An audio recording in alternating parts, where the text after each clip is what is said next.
Hello and welcome to Staying Ahead of the Curve. I'm Jeff Snyder, Vice President and Senior Consultant with the firm Kapinos Retirement Group. This program is designed to bring to you, the viewer, the latest trends and concepts in the U.S. retirement system. So let's get started.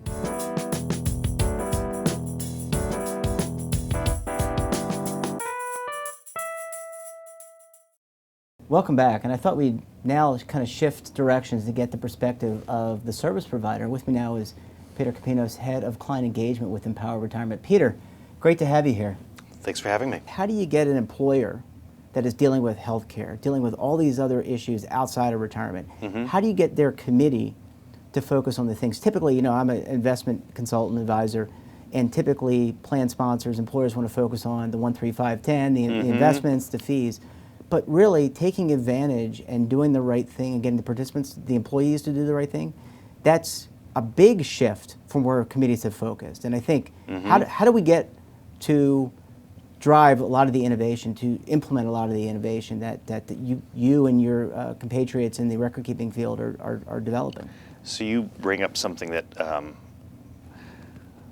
when we look at where a lot of, to your point, plan sponsors are, and frankly we see a lot of advisors focusing on it as well, is, particularly if you're a finance person by nature, you look at the things like, we call them the 3 F's, fees, funds, and fiduciary. So the things that you feel like you can control, there's a checklist you can quantify. Are we top quartile or where are we? What you mentioned is this notion of, you don't have to be a paternalistic plan sponsor to think about, do I care if my employees retire? Because there is a financial impact.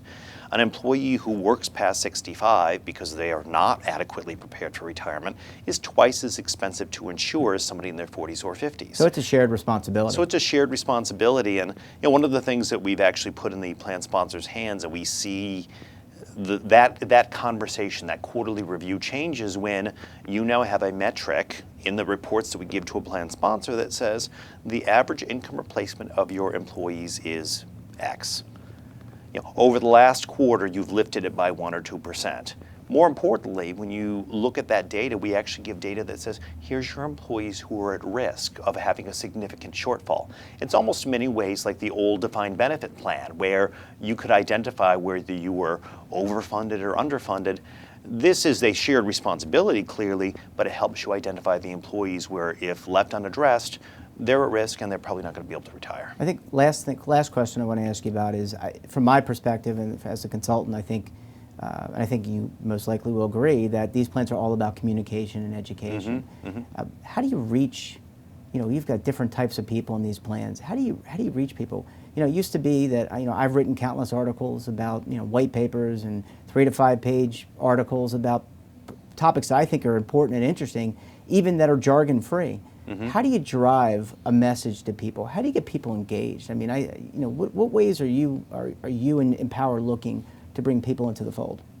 Well, I think you raise a good point, which is that for years and years our industry has done what you referenced, which is we'll create really great brochures, nice graphics, nice mountain charts, but is it really engaging? And more importantly, can you effectively manage or evaluate the success of these programs?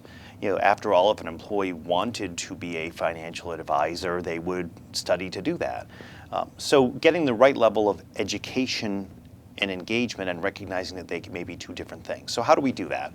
Much of it is a multi-channel approach. It's taking a look at not just at a plan level, but also at an individual, what do we think is going to be successful? At a plan level, it may be that we take a more digital approach. We know today, I think the number is something like 68% of workers work primarily off a smartphone. I think the latest number that I saw was 92% have their smartphone with them at all times. It's probably you, it's me. How do we engage people in a way that's effective in those medium? We also then take a look at a lot of the time and we say, okay, at an individual level, if we're looking to do a campaign about something that's new about a plan, how do we outreach? We have the data, we know which employees are responding to campaigns, which ones have visited the website or which ones have not, which ones are suppressing statements because they want electronic delivery versus those who like paper.